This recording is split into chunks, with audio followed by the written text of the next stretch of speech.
بسم اللہ الرحمن الرحیم بسم اللہ الرحمن الرحیم نحمده ونصلی علی رسولہ الکریم اما بعد۔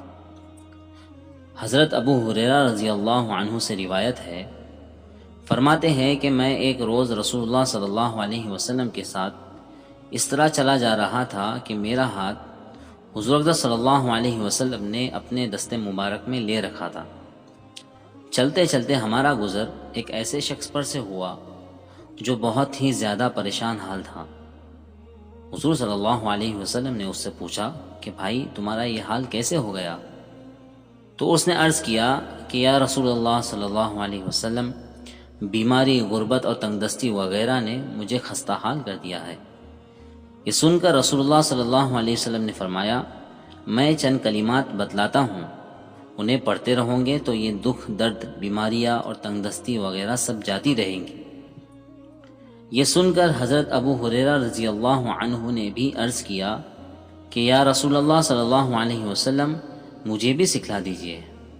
تو حضور اقدس صلی اللہ علیہ وسلم نے یہ کلمات ارشاد فرمائے، توکلت علی الحی الذی لا يموت والحمد للہ الذی لم يتخذ ولدا ولم يكن له شريك في الملك ولم يكن له ولي من الذل وكبره تکبیرا۔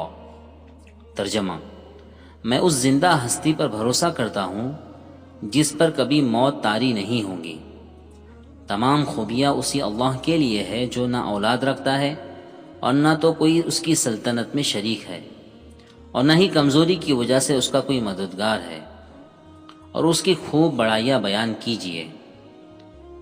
اس واقعے کے کچھ ہی عرصے بعد دوبارہ حضور صلی اللہ علیہ وسلم اس جانب تشریف لے گئے تو ان کو اچھی حالت میں پایا۔